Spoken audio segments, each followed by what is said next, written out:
This episode of Capes and Lunatics Sidekicks is brought to you by Tweaked Audio. To get awesome headphones, go to tweakedaudio.com and use the coupon code Southgate to get 30% off, free shipping, and a lifetime warranty. Or you can get there through the link on our website, southgatemediagroup.com. This is Luca Parrott, and you're listening to the Capes and Lunatics Sidekicks Podcast. In brightest day, in blackest night, No evil shall escape my sight. but those who worship evil's might. beware my power. Green Lantern's light. Hello and welcome back to another episode of Sector 2814, the Green Lantern Podcast. I am Phil. Joining me as always, Master of the Core it is, I am Will. Hey, everyone. and Master of the Apprenticeship? No. What? I'm the master of nothing. I'm a master of being an apprenticeship hanger-on intern. Yeah. I was thinking master of sleep deprivation training. I thought that was Yeah. Yeah. That's what you're doing. Stockpile some sleep while you can. I should. I thought I did out of my. You said apprenticeship, and out of my corner of my ear, I thought I heard friendship. I was like, "What are you, like My Little Pony or something?" Like, I am. I'll be your friend. So yeah. There was a Transformers My Little Pony crossover. I have not read it, but I'm just in awe of the thought of it. I know Charlie. Yeah, I didn't read it. So, but yes, that is my subtle way of telling anyone wants to send in some kind of Kona My Little Pony fan art, please do. I will share it on social media. Please, I will.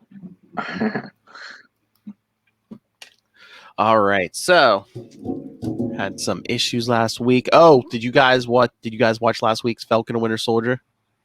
Yes, indeed. I did. Quite the smashing episode, wasn't it? Oh man. Jeez, I've heard of going out. I've heard of going out on your shields, but not someone else's shield. Yeah. Oh my! I just love that scene where the Dora Milaje are just like kicking John Wall. Oh man, Lamar's butts, and Bucky's just standing there saying, "Oh, looking strong, John." Yeah, he was pretty down on himself. They weren't even super soldiers. Yeah. I love how I kind of wanted Bucky to pick up his arm and put it in his other arm, and I shut down the arm, and like Sam's like, "Did you know they could do that?" It's like, no. Yeah. Man, they disarmed me. Yeah. Oh. And kids, if you didn't know not to take candy from strangers, Baron Zemo. That's all I gotta say. That's right. Don't do it. Don't. Turkish delights, irresistible. Then he get you all kinds of information. I know. The second time, that candy must not have been good. The second time, he came back with money. That's right. Yeah, I know. But yeah, I'm. Any thoughts on the power broker? I have a theory. I'm thinking it's Sharon. Oh, you think so? I think she's been on the run for the last couple of years, but she has her own satellite. Mm-hmm. Yeah. I don't know. That just doesn't. I don't know. It just seems unless she's undercover. Unless she's undercover. I guess. I mean, I think that's what they want you to think, but I don't know. It's just like they haven't. There's only 2 episodes left. They haven't shown the power broker yet, so I'm like, it's got to be something big, Some big reveal. And if someone says Zemo, I'm like, that just seems too obvious to me. If it's Zemo, yeah, because he would it would be tough for him to manage from prison. Right? Yeah. And he destroyed everything that the power broker wanted. Well, all except one. Yes. What did you do, John? Well, I wonder. Yeah. What did you do? Although we never see him take it. I was going to say, did he have to go full insane? Couldn't he have taken half of that serum and given half to Lamar? Yeah. And then reach only half of crazy? Yeah, that's crazy. And it makes sense, they would Battlestar, they would use Battlestar to, push him over the edge like that. That was interesting. Yeah, because in the comics he went straight up Batman and just like had his parents get killed. Yeah. Hey, Big Green Lantern week last week. Yes, that's right. According to you. Mm-hmm. Well, we got Green Lantern number 1 and Far Sector number 11. Woohoo! Yeah. Because there's only one more issue of Far Sector. So it was a lot of climactic. Things are coming to a head, and she has to watch the charge on that ring. So I guess it recharges itself, but it takes a while depending how much power she uses. I don't know. I've only read the first issue. I need to get caught up as soon as I have some free time. It was an earlier issue. I think it was something like she doesn't have a battery. It's like a different kind of ring where it'll recharge itself, but but sometimes it takes a while depending how much power she uses. Oh, kind of like Kyle's used to be. The battery had. I mean, the ring had kind of a gas tank. It had a amount. Yeah. That makes more sense rather than you got to charge it every 24 hours. Yeah. Oh, Russell, how dare you? Does Battlestar come back as Battlestar Galactica?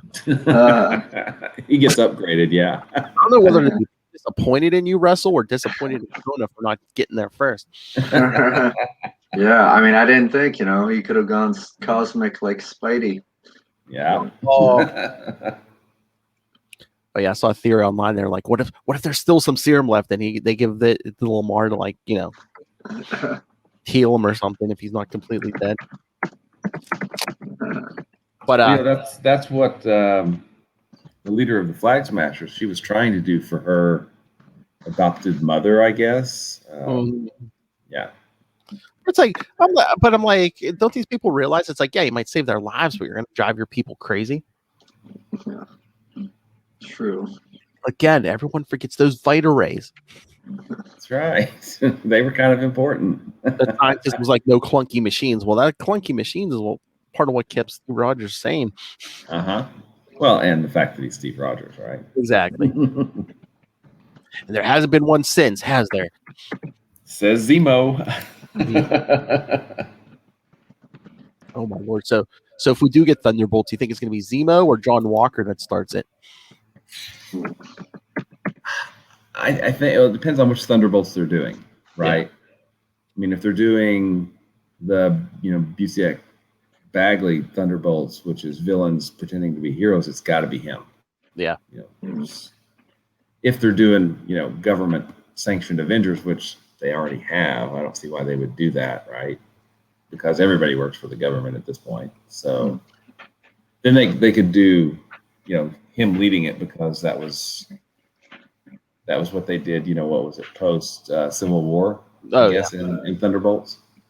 Well, I said that would be like a neat way to fold in like some of those Netflix characters, like bring in Bullseye, bring in like Patsy Walker, Yeah. Take people from some of those shows and make your own Thunderbolts. Oh my lord, I see it now. They're gonna put Typhoid Mary in there. Wow. There's their Harley Quinn. Yeah. Who, if you haven't been reading Batman, she's basically like almost like a full-on member of the Bat family now. Oh, really? Yeah. Didn't her book just relaunch? Yeah. There was number 1. Yeah, but she's doing a lot there because she was like fighting Killer Croc in the beginning of it. But I guess she's like trying to atone for her past and stuff. Cool. She's popular, so you get to be a hero now. That's right. It doesn't matter what you do if you're popular, right? And Russell had 3 books. Russell said, "Will, I started my Maelstrom reading." Cosmos and Collision, man. Cosmos and Collision. That's the good stuff. Yeah. But like I was saying, Green Lantern number 1, we got a bunch of Green Lanterns. I mean, I guess they kind of picked up on what Bendis was doing in Superman with there's they're trying to start a United Planets, almost like a federation. Yeah, I was reading a little bit about that. The new writer said there's a United Planets in the Legion of Superheroes time, so have it start now and then have the Guardians have to interface with that. So that's actually a pretty cool idea. Yeah, like I told you, like Hal calls in the beginning, but he's really not there for. Oh. Yeah, because some of the aliens are like, I guess there were some aliens who were used to use magic. They're like, the Guardians locked up all the magic, because I guess they want to release the Starheart. Oh yeah. Oh, that goes way back. Actually, we'll get into some of that in Core Quarterly coming up. I think, right? Mm-hmm. I think so. Yeah. So I wonder if that's going to be an excuse to bring in Alan Scott too. Could be. Although I kind of forget what continuity we're in at this point. Which Alan Scott are we talking about? Anything matter? Well, I think it's still, World War II, but now he's just a gay man. Okay. Okay. Cool. I just. Yeah, and then like the Guardians want to examine Teen Lantern's gauntlet, and she's basically like, first I'm like, take it off. No. Make me. Exactly. Stop being such a teenager. It's literally in my name. Sorry. Teenager. Oh, that's so fun. Yeah. One time we're reviewing an early Spider-Man by Stan Lee, and he basically wrote teenager as teen/ager. So we're always like teenager. Nice. Spider-Man, teenager. A teenager. That's Stan. So him. Oh, but yeah, sorry for all the Marvel news, kids, but did you see that link? I don't think it's hit the US yet, but up in Canada, I guess that Quasar figures went up for pre-sale. Oh, cool. I did. Why do the Canadians get first dibs? I know, come on. I mean, Quasar does have a bit of a Canadian haircut, so maybe that's why. Quick, Kona, what's a Canadian band we could say his haircut modeled after? Well, you could say, I can name a lot of Canadian bands, but I don't know with that haircut. But I feel like Nickelback is the butt of a lot of jokes. I don't think they have mullets. I don't know what Our Lady Peace looks like, and Crash Test Dummies has really long hair, so I don't think that'll work. Maybe if it was blue mask suit Quasar, you could say the rapper Snow, Pride of Canada. But, I was gonna say Crash Test Dummies. Let's think about that. Once there was a pre-order. It didn't go to America, and all the. But yeah, did you see the picture of the figure? It looks good. Got the interchangeable hands. Either the fist or I guess you get the flat palm for when he's flying. But I guess you could put is that supposed to be energy to go around? Yeah, I thought that was an energy effect of some kind. Yeah, it looks like fire. I'm like, why don't they make that straight up yellow? There's orange in there. Like I said, it looks like fire. But hey, a Quasar figure. Yes, a decent looking one. Yeah. And now I'm just like, when I get it, or am I going to take it out of do you take it out of the box or leave it in the box? Will? You have to take it out of the box, not to play with it, but to examine it. Exactly. Oh my God! Does it have interchangeable hands? That's been a new popular thing. Yep. Lately, yeah. Fists, like the flat palm. Yeah. Yeah. Does it come with a quantum boxing glove? That would be awesome. Yeah, no. Two little, I guess, little energy things that go around the hands. Yeah. But yeah, you got to put them in different poses. You got to take them out of the box. Exactly. Totally. I mean, it's probably gonna be hard to find. I was gonna say unless you buy two, keep one in the box and take one out. No, well, I've got to find 3 actually, one for me and one for each of the boys. So that'd be so funny. Your kids are like, "Yeah, you took it out of the box. What a loser!" Yeah, that's right. Duh. I had to examine it. Hell. Oh my God! So yeah, we got that. We got the. If we're getting that Quasar figure, we need a Maelstrom figure. There's already Thanos figures out there. Yeah.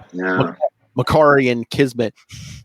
Man, I missed the my favorite section of Wizard would be the homemade figures. And oh yeah, I'd love to see an angler. Oh, that is esoteric, man. That's awesome. I saw somebody online here saying, "Oh, we got the Quasar. Now we need an Eon." Ooh. Oh, that would probably be a Build-A-Figure, wouldn't it? Just because he'd be so big. Yeah. Yeah, but he's just like a big lump. So, what kind of? How many parts could you get out of? Unless it's like the body, and then then he have like multiple faces. It's like, here's a face. Yeah. Here's a face. Here's a face. Here's a face. Get all here's the top. Bottom. Get all 6 figures. Build the cosmic awareness. That's right. Oh my God! Yes, we need all the costumes. Come on, come on, Marvel Legends. I'll have a little display back there, like little display cases. Each costume. That'd be awesome. Make it happen. Oh my Lord, Marvel boy. Those are some awesome shorts. Awesome shorts. Kayla. As so with yeah, that was weird. So reusable Star Brand. You could just like stick it to anybody. Yeah, you just smack it on there. Oh, he was smacking it on. All right. So, since Kono's got a bedtime, should we get to Green Lantern Corps Quarterly #1? Sure. Let's go. All right. So, let me pull up the synopsis here. So Kona, had you read any of these before you read this one? No, I'm not. This is all new to me. Cool. Yeah, because I guess they did a few of these. Like Green Lantern did like 8 issues quarterly, and then did Justice League do a few? Will? I think so. Yeah, I think there was a Justice League quarterly. Superman had a quarterly book. Was it Man of Tomorrow or something? But it came out quarterly, and I think Batman had a quarterly. Yeah, because like in the 90s, they fill up like those like every so often there'd Skip be a week. 5th week. Yeah, they would throw those in there. But yeah, that's also going to say I'm surprised at this point Batman didn't have like a Batman quarterly or anything, but they eventually they got it to fill Yeah, up. it was. I don't think it was called quarterly. It was called something. It was. I think Superman Man of Tomorrow was the quarterly. Yeah. Quarterly title, and I think I forget what the Batman one was, but was it Batman Chronicles or something? That may have been it. Yeah, I think that may have been it. Yeah, because a book almost every week for Superman and Batman wasn't enough. There was 4 weeks a year we missed. You got to have those. That's right. Well, and this first story introduces something which I think is just the coolest thing ever. Oh, Oa. Yes. Reintroduces it. So yeah, I mean, what did you think of that, Matt? I mean, I love that concept. Yeah, I did too. Like I didn't realize it was so literal, and I like the fact that they said you could read it, or I forget how they phrased it, but they said if you were true of mind, you could just know it. And I would love that. Not that I don't enjoy reading, but I find myself buying books that I want and not having enough time to read them as fast enough to consume them. So if I was like a true GL and could treat the Book of Oa or treat my book collection like the Book of Oa, man, I would feel real good. That would totally rock. Yeah. It was like a framing device for those other stories because it's like, it's in because that's that first part with them all going to the Book of Oa. The title is the Book of Everything. Yeah, that's a good point. It kind of sets up the anthology aspect of the quarterly issue. And if I remember right, wasn't it? Why can I never remember Hal's? Who was Green Lantern before Hal? Avin Sur. Why can I not remember that? Anyway, I'm tired too. I'm tired too, but solidarity. Didn't Abin Sur go to the Book of Oa, which is what led him to having a ship and finding out about, because there's that great Alan Moore story from like Green Lantern 180 something that I can't remember. It says, your successor will be the greatest, the greatest Green Lantern ever, blah, blah, blah. And, they talk about the Blackest Night and all those things that, we got to see Jeff Johns build out of, Rebirth. Well, Cool. when you think about it, in the 90s, Hal Jordan was basically Anakin Skywalker. He'll bring balance to the Force, but then he basically just destroys the core for like a decade. For a decade, yeah. But no, I'm trying to remember. Am I imagining this? But was it in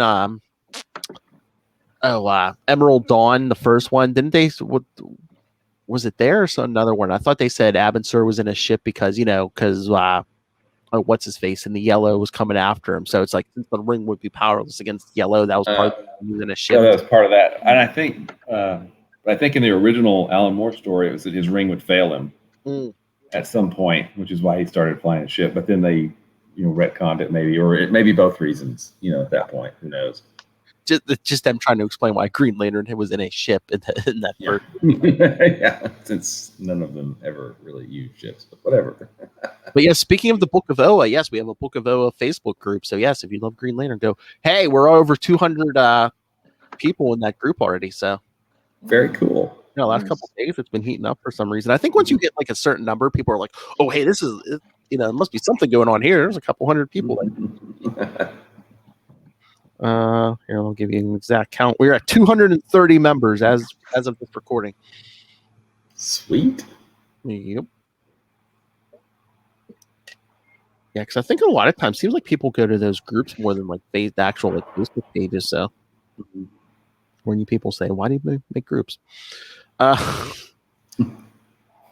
But yeah, the synopsis for that one is just Hal Jordan leads the Corps into Oa to witness the Book of Oa. Hal and the others read some of the stories involving the deeds of every Corps member, past and present. Yeah, one of them toward the end there is kind of important as it decides who's going to be on Earth, right? Gotta tease that 25. That's right. But yes, then the first story that I guess read is laying down the law. Yep.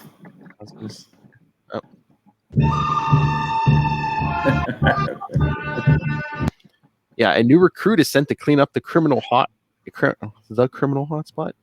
Garnet.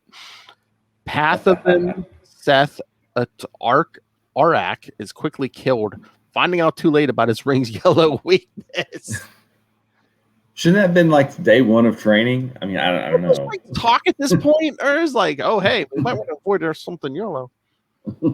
Yeah. Oh my God! Can you imagine if one of the stories they read was Hal getting hit over the head with that yellow lamp? Lamp. High Gardner would be like, I love that one. Let's read that one again. So yeah, that guy gets killed really quick. The ring is sent to Jack T. Chance. Chance makes progress, but is quickly recalled to Oa for his violence. Chance defends his actions, saying no one else wants the job. The Guardians reluctantly agree because it's the 90s, sending him back in the hopes that he can do some good. Wait, and you know why it's the 90s? What? Because he's wearing a trench coat. Yeah. He's violence and a trench coat. Yes. Yeah. So nice Green Lantern symbol on his trench coat. He's not wearing no uniform. And you see that? You see that pin on his jacket too? Oh yeah. It says Gnort off. He kind of looks like a deranged combination of Captain Planet and Lobo for some reason. That's what I think of. Yeah. Nice. Oh yeah, I'm sure that they wanted their anti-hero Green Lantern. So yeah. I don't know. Wait a few weeks. So Conan, is this the first time you read Jack T. Chance? It is. Yeah, it was my first exposure to him. I mean, he seems to fit pretty good on Planet Hellhole. It kind of reminded me. I got some like Toxic Avenger and some heavy Ninja Turtles vibes from the artwork and some of the characters he encountered. So what do you think? They were over the top, weren't they? Just a little bit. Would that guy have 3 arms, one up on top of it, or something weird? Yeah. A lot of cyborg prosthetics and stuff like that. I like the tease at the end for now. You know, like let's see where this goes. I'm in for. I hope I assume that he comes up again in the quarterlies. So Oh yeah, I mean he'll be around every so often. Well, until issue 50.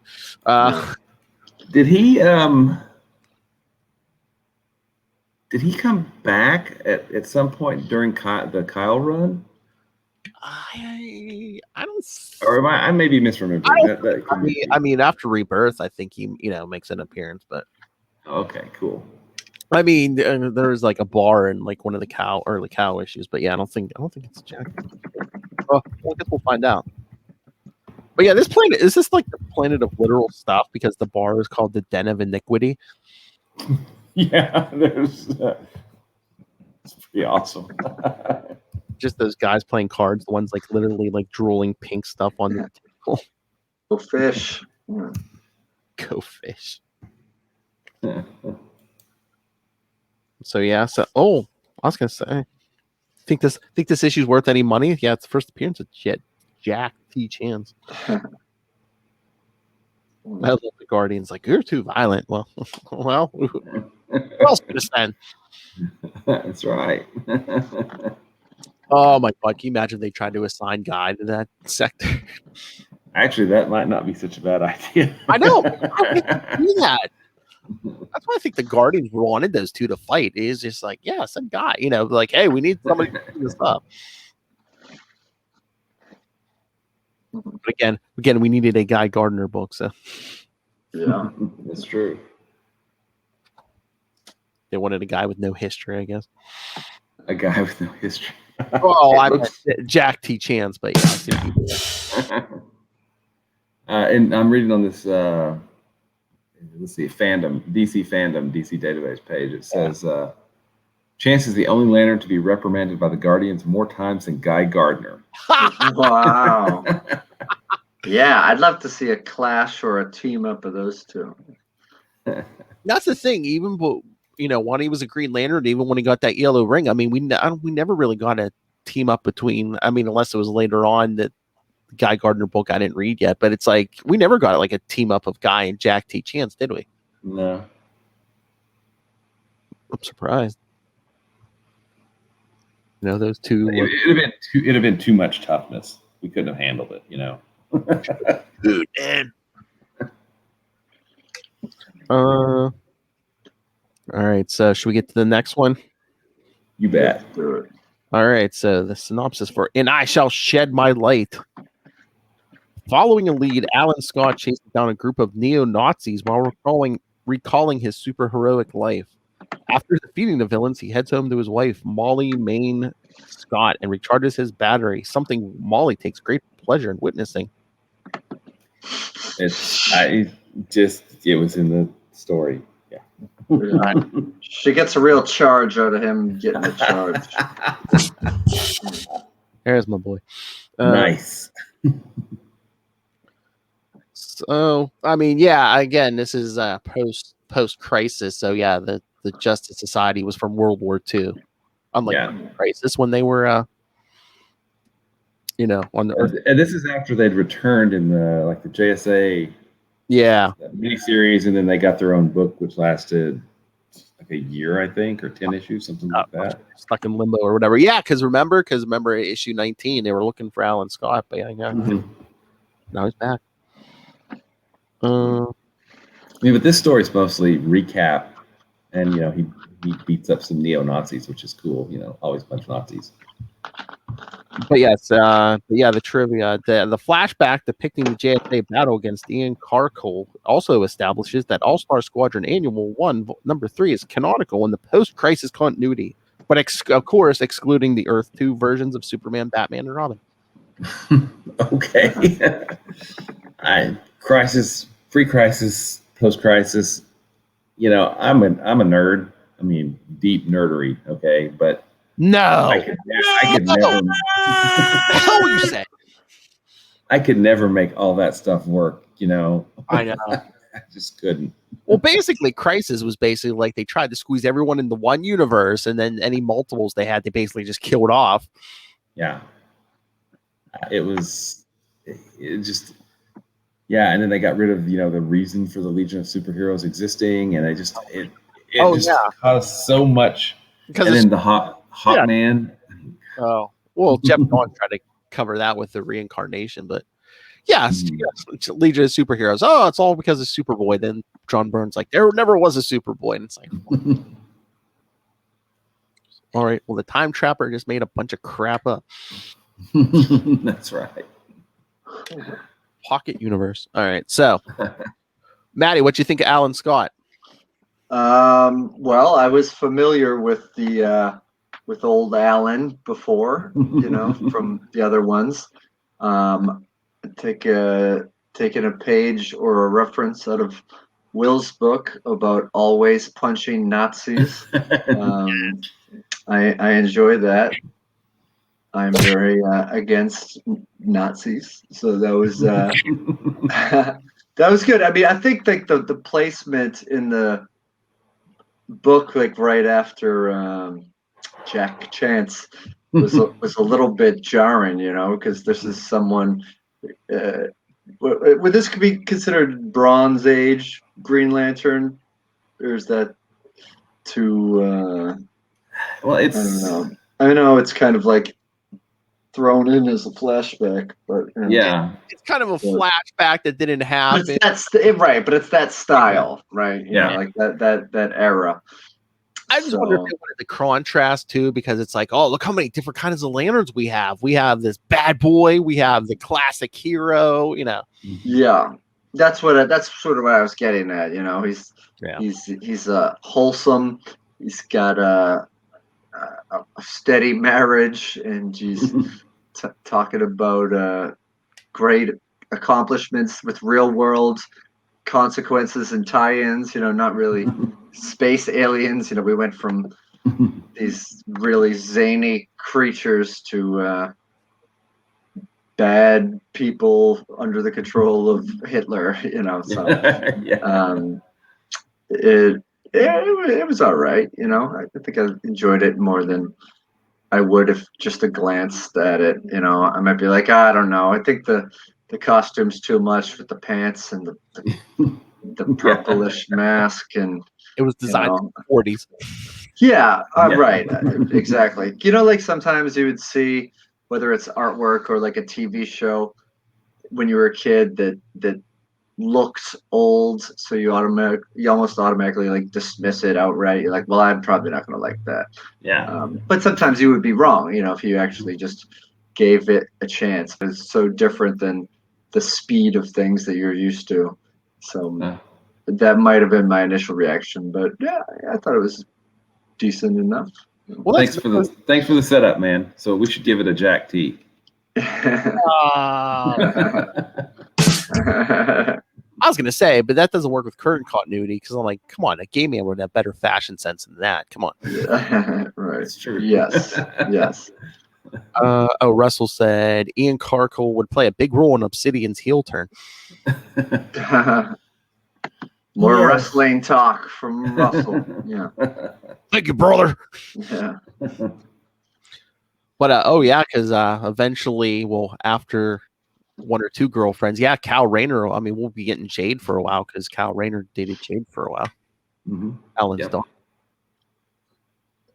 Which brings him into the book kind of semi-regularly, right? And then there's like a little 3-issue miniseries closer to 100. Yeah. Cal Rayner first meets Jade in the shower. Yeah. Oh, good Lord. All right. Should we get to the next one? I know Kona's chomping at the bit for the next story. Oh, I'm chomping at the collar. Yeah. Oh, nice. It's the bone. Sorry. Wow. Well, I have Will saying it. Thank you. He gives me his bone. He gives me his bone. So yes, that's right. Next one. Neither a lender, gnort, a borrower be. Gnort returns to Earth to find his stuff has been thrown out by the Justice League. No. His room has just been moved to the dumpster. That's true. Yeah. That's what he thinks anyway. He recruits a street girl he dubs Sax Girl to be his side. Together, they defeat a trio of villains. All right. Thoughts on this one? Well, Gnort always delivers. Slapstick. I mean, his obedience school references, his bowl of food falling on him, hijinks in a florist truck, watching dog TV shows, a la Lassie. And I thought he said something about like every 3 years. I thought dog years were every 4 years, but maybe they're different with intergalactic dogs. But I thought yours were I 7. thought it was 7. oh right, yeah. But I think he said 3. I don't know. Well, again, yeah, his people maybe, yeah. He says the word poop at one point. It's I know. yeah. If you gotta act like poop, I'm gonna treat you like poop. He tries to scoop him up. That's right. Oh man, yeah. I love how he finds his certificate from the exclusive prep school. Jean insisted he attend the Captain Strongheart Obedience School. Yeah. And the power of the saxophone, it's just so strange. Yeah, I don't know. I don't know. Yeah, and I think that's both a strength of the core quarterly book, over the 8 issues, as well as a weakness of it, because you go from one end of the spectrum to the other spectrum. Yeah. Sorry, of the type of stories that are in there, because it's just all over the place. There's nothing really uniting them except some connection to Green Lantern. I mean, I kind of like that, they're catching up with Green Lanterns. And it's like, we're not going to throw just some random stuff in the regular book and slow stuff down, especially, now Hal, John, and Guy are getting their own books. So, Yeah. They still wanted Gnort to be a thing. They did. They kept trying, and they tried. They tried. I'm trying to remember, did Gnort lose? I don't know what happened to Gnort. Did he lose his ring before Emerald Twilight, or because he doesn't show up for Emerald Twilight? They ever say? No, I don't remember. I'll have to do some research on that. Yeah, because I just remember, he's not in Emerald Twilight, so. Unless it was in a. Unless it's in a later issue of Quarterly. I don't know. Yeah, because I know he's going to be in the number 2. So, see, poop jokes pay off.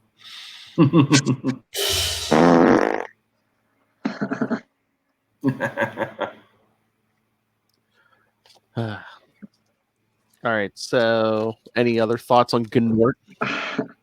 I don't know. I mean, it almost seems like a threat at the end when it says, "And so it begins." Yeah.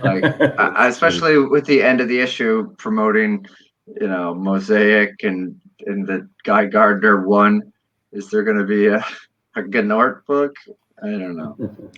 I just wonder if maybe that was their attempt to sell this book. It's like you were saying, Matt, so many different, Jack T. Chance is so different from Alan Scott, and Gnort's so different than both of them. So yeah, just throwing in however many different flavors they could, just hoping to hook somebody at least on one of the stories that come back every. Excuse me, sorry.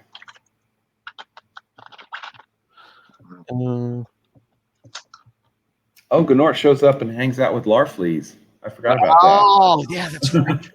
That's not for Rebirth, yeah. Please, the only Orange Lantern. Oh, Lord, look at Russell. We got Will on Tomes next week. Phil the week after. That just leaves Kona. Yeah. Kona's on baby. Gotta collect the whole set, right? Yeah. Yeah, well, yeah. Matt's on baby watch. Maybe go after a little Hellfire. Yeah. He says, am I the only one that will want a new Alan Scott ongoing? I'd read that. Yeah, me too. Yeah. Definitely. Or hey, I'm waiting for another JSA book. Yeah. Classic JSA. You know what? James Robinson did a JSA book a long time ago, right? So Yeah. decade ago.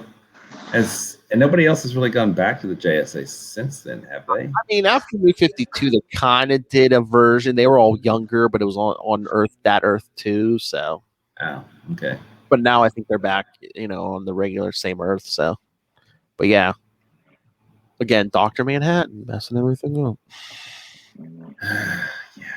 They said they still want this old that Watchmen stuff in as Alan Moore's trying to put a voodoo hex on them.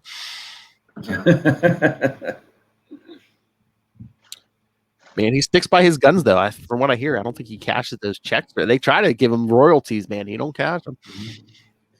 Yeah. I think one of the things that's making the rounds again is his proposal for Twilight of the superheroes, which has been making the rounds since the 90s. I thought they said they were going to put that in some project. They were going to put out some oversized book or something. I think they did. I'm not sure what it was though. Was it like another the works of Alan Moore, like his bunch of his DC work, and then. I think so, yeah. Which has got some great Green Lantern stuff in it, For the Man Who Has Everything. He's just done some brilliant DC work. Swamp Thing is awesome. But he doesn't want to deal with modern comics, I guess. Yeah, and who can blame him? I mean, I think he said he's like, it's too dark now. He's like, especially like Batman and stuff, and and that's one of the reasons that I think he really wanted to do, the ABC Comics line, with Tom Strong and Promethea and Top 10 and Tomorrow Stories. I mean, those are just all, kind of more positive and not grim, dark, like a lot of stuff has been.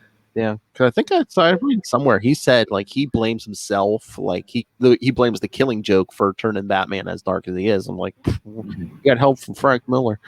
Yeah, a little bit, yeah. Although Frank Miller wasn't that bad, but anymore he's going off the rails. Any other thoughts, or should we get to the next one? I think the next one. Yep, I'm ready for the next one. The synopsis for Whatever Happened to Uricia. Uricia recounts her life, remembering her time with the Corps and how she artificially aged herself to be with Hal Jordan, which Lilith Hellfire and I talked on Big Windows and Long Boxes #1 on Patreon. After barely...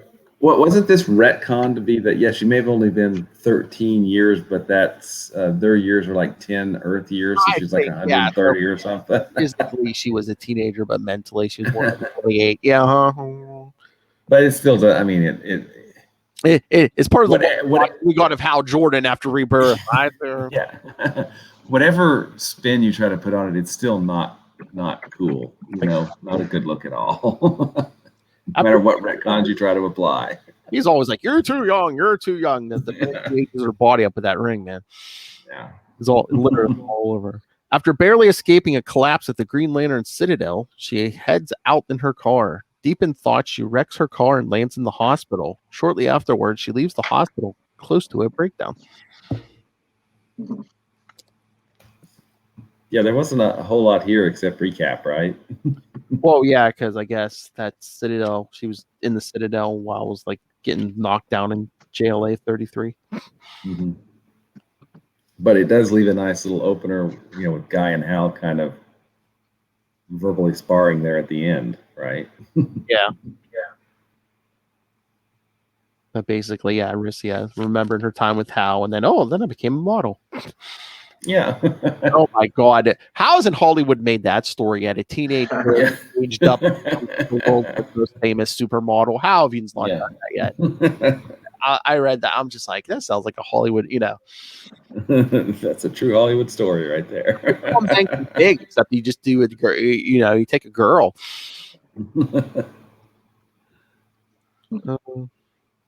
I'd like to read more Bod magazine, if possible. Maybe that'll be in a future issue. It'll just be her excerpt. Are aliens better built? Yeah. I know. It's just that depressing text box. And besides, when you've got a pretty face and bod, most people don't care if you have a brain. Yeah.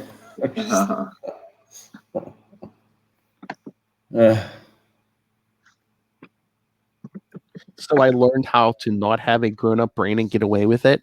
I mean, it's... Yeah, you and Trump, honey.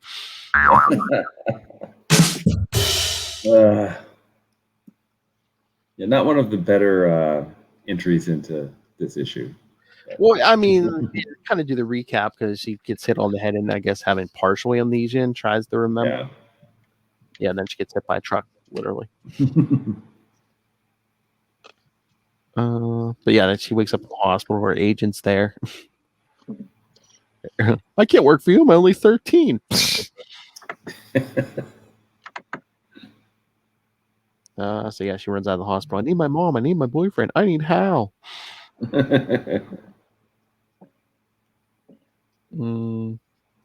So again, that gets the big old Hal and Guy confrontation because Hal's like, I'll find her when I get back to Earth.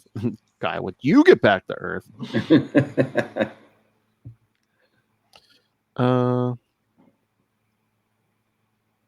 Yes, JSA is the best, Russell. Where someone gets hit by a bus. Well, yeah, there's. Hey, come on! This is an interesting story. She's hot, and she looks like she got hit by a bus. Because she did get hit by a bus. Nice. So, any thoughts on Uricia? I thought it was kind of cool. A very different tone than the last few. And I don't know. It's so unusual, but I always thought it was fun whenever they would. I know this isn't like a swimsuit issue, but like when Marvel did that, I never felt it was like even though I was a kid reading it, I was like, that's kind of cool. I never thought like, oh yeah, that's scandalous, but it's always kind of funny to see super people as sort of doing normal things, especially because I've read so many comic books in the summertime. Like I definitely associate reading comics as a kid with going to the beach with my family, not wanting to sit on the beach or go into the freezing cold ocean of Maine. So I would just go downtown and get a bunch of comic books and pick up some Teen Beat magazine. I listen to I would get those at the supermarket, but downtown it was all about comic books. So downtown. Yeah. But I was gonna say, oh yeah, you were talking about summer. In June, everyone stay tuned. All of our DC shows are going to do a crossover. We're going to be doing the. That's like an annual. Yeah. Yep. We'll be doing Green Lantern 1 here, but at all of our other shows, Nightwing News, We Are the Night, the Batman podcast. And then Comic Capers, we'll be doing the Flash stuff and some Justice League ones. So stay tuned. Yeah. Russell said he was already buying comics for it. Yeah, and this did come out in the summer of '92, so there you go. Like a lot of annuals. So. And then on our Spider-Man, and then also in June on our Spider-Man and Daredevil podcast, we're going to be doing the Atlantis Attacks annuals for Spider-Man and Daredevil. Oh, nice. I remember those. Very fondly. I have the omnibus back over there, actually. Yeah.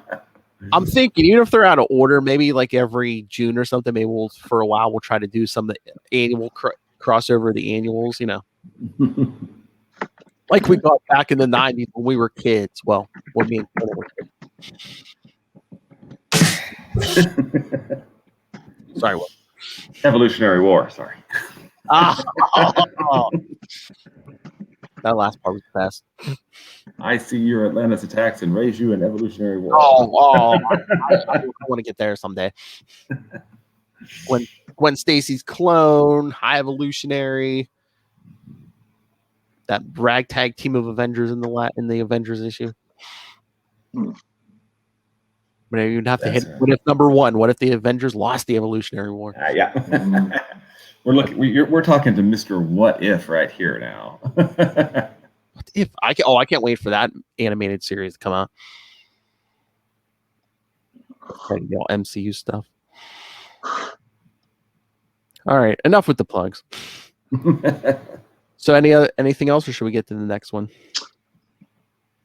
Forward. Let's move it on. Yeah, move along. Next story. On a faraway planet, war envelops a planet. The Guardians long ago sent an emissary into the void, separating this star system from the others. Captain Sisko? That's for you, Ken. A Green Lantern lands just before his long lifespan is to expire and gives his ring to a young woman, Shilandra Thane. She uses her powers to try and stop the war ravaging her planet. Unfortunately, she is too late. A massive missile strike leaves her the only person alive. She vows to use her newfound powers to prevent this tragedy from occurring elsewhere. And of course, this is her first appearance. Doesn't say only appearance. I guess I'm assuming she shows up in quarterly again. Again, I think I've only read like the last couple quarterlies. I don't remember for sure. But I thought it was interesting because we don't really know. Yeah, she's a brand new character. It's like she's a brand new character, but she may have been. This may have been a million years ago or 100,000 years ago. We don't know when or where. But supposedly it took a long-lived Lantern his entire life to get to where she is, which I think is kind of cool, But I hope he had like a solitaire deck on his trip or something. Yeah. So basically, her and Chance are the only two new Lanterns we get, and everyone else is like already been established. Mm-hmm. Yeah, and it kind of bookends the issue. Yep. Yeah. Yeah. I mean, I like the kind of sci-fi nature and the fact that it's space, but it's sort of timeless. The artwork, I was a little kind of hot and cold on. I don't know. I liked the scenery artwork more than really the characters stuff a little bit. There were some cool splash pages, but I don't know. Something seemed a little off. I don't know. Yeah, I think that was Paul Gulacy, on the art. And Doug, I think it was written by, did Doug Minch, I don't know how to pronounce his name. M-O-E. Right, Doug Minch wrote this. Oh, yes. One of the early writers on a certain character, Moon Knight. Batman? Sorry. That's a really nice package. Batman. Oh, if anyone wants to tune in live this Sunday at 8 a.m., me and Ray, we're doing our swap where Lilith is going to host Into the Night, and I'm making Ray do a Batman story. So nice. History in the making, kids. Batman. I kind of agree with Matt on this. It does have kind of a timeless sci-fi quality to it, and it seems more hardcore sci-fi than anything else in this issue. So yeah, I thought it was pretty good. But yeah, I know what he's saying about the art too, because I don't know if it's a little too much inking on this, because at certain points, it looks like she's almost in shadow a lot. I don't know if that's intentional, but yeah. Because I've seen this artist. I think maybe on some Batman stuff, and he did the Deadly Hands of Kung Fu at Marvel. I think back in the '70s, late '70s, maybe. I think so, along with the writer. I think they were both on. I was gonna say I know Mensch did Deadly Hands of Kung Fu, but yeah.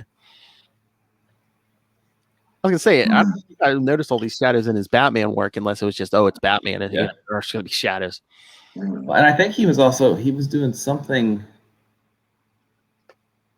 Was there a cyborg in Marvel Comics Presents? Not Deathlock. But I think the artist did that. He had something in Marvel Comics Presents early on, I think. I don't remember what it was though. Maybe, I don't know. I mean, me and the read those because I think they put a bunch of those Marvel Comics Presents on the Marvel Unlimited app. So, Oh, cool. yeah, I've been wanting to read a bunch of those. So, any other thoughts on this story? No, I got nothing else. Again, there's like not a ton because like all these stories are only a couple pages each. So it's not a huge in-depth story. Well, yeah, it's a lot of setup. They do a lot of setup work, and we don't really get Especially much more than that. Especially for for the new characters. Yeah. But hey, look, it was a 64-page bonanza of comics, and it cost what? $250. $250. Wow. It's basically what twice the size of a comic at the time. Yeah, $2.50. I wish.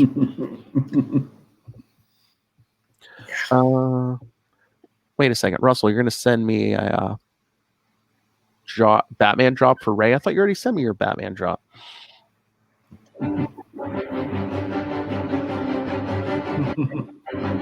Let's see what happens when we send in feedback. Sausage man. Sausage man. Unless you have more, Russell, I'm willing to torture Ray. But yeah, then it's just like the last page of this issue, you just get all the plugs. Yeah. Yeah.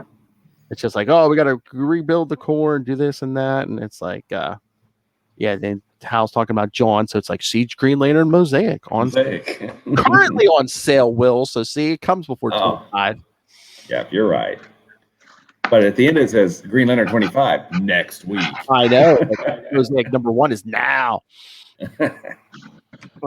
And you and I, we have our own business to work out. So again, Green Lantern 25 on sale next week, and Guy Gardner 1 just a few weeks later.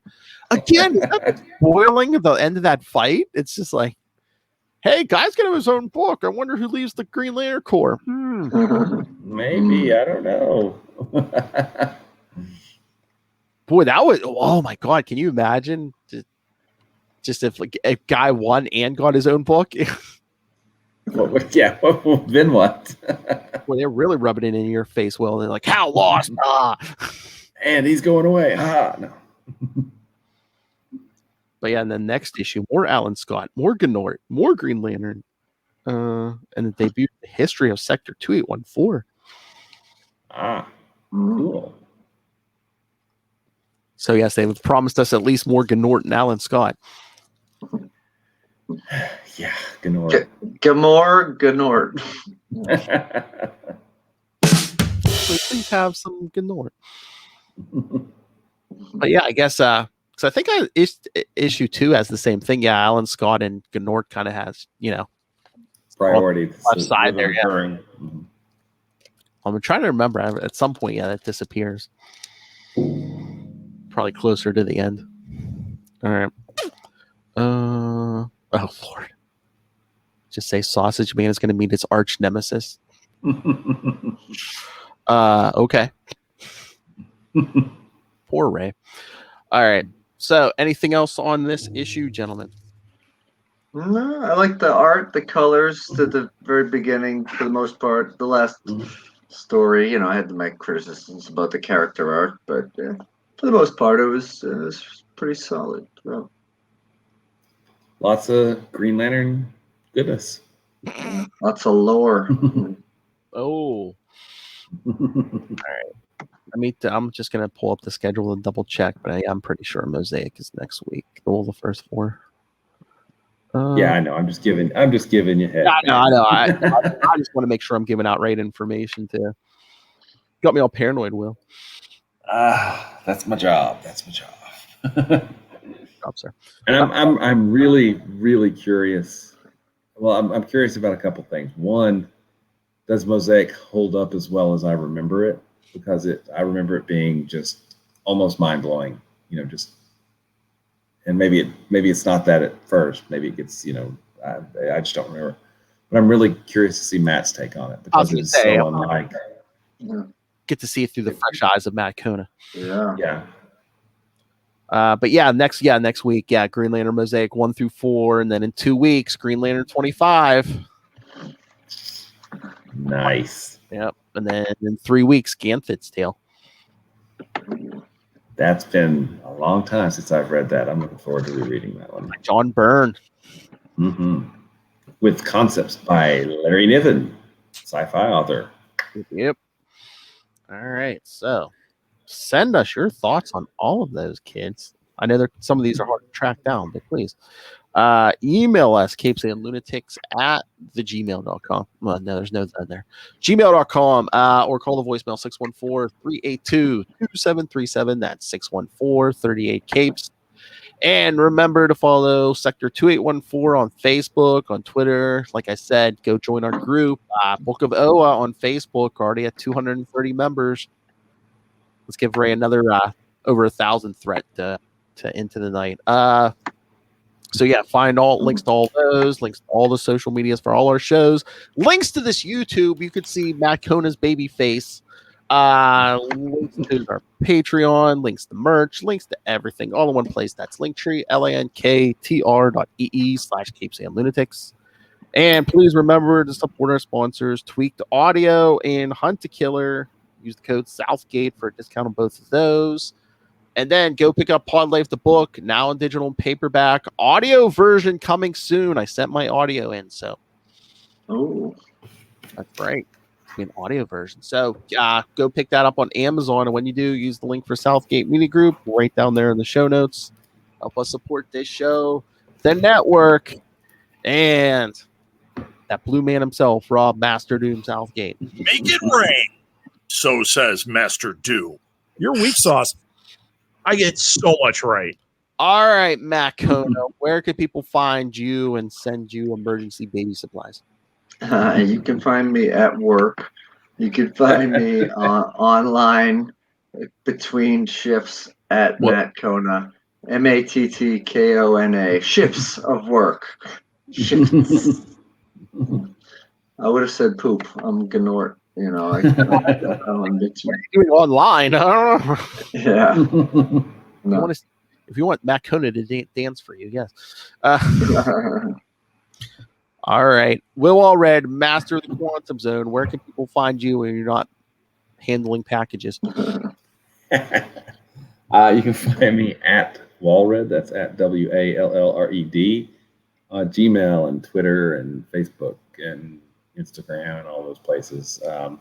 You can also find my latest work, Crossover Division, which is shipping now from the Kickstarter. So you guys have packages that are in the mail as we speak. They're hurtling towards you at high velocities. Sounds kind of cool. I'll put it in my. Also, Diary of Night, which is with art by Gene Gonzalez. That's a book from a while back at diaryofnight.com. So crossoverdivision.com or diaryofnight.com. And then I'm in the company of some pretty amazing Quasar fans here. So there's all kinds of really good stuff at the Quantum Zone, quantumzone.org if you like Quasar. Oh, yeah. Yeah, boys, you look at the party. I love the party. And if anyone wants to send us some of those Quasar figures, please feel free. Yeah, any Canadian listeners, come on. We'll make it worth your while. All right. Thanks, everyone. Come back next week. Green Lantern Mosaic 1 through 4. And then we've been threatening it in 2 weeks. Green Lantern 25. 25 issues away from the Emerald Twilight. Counting it down. That's right. We got some good stuff in the middle. We got that Flash crossover. Yep. But then it does starts dragging. It does. Well, yeah. We get Emerald Twilight, right? So. All right, kids. Come back next time. Remember, stay out of the dumpster.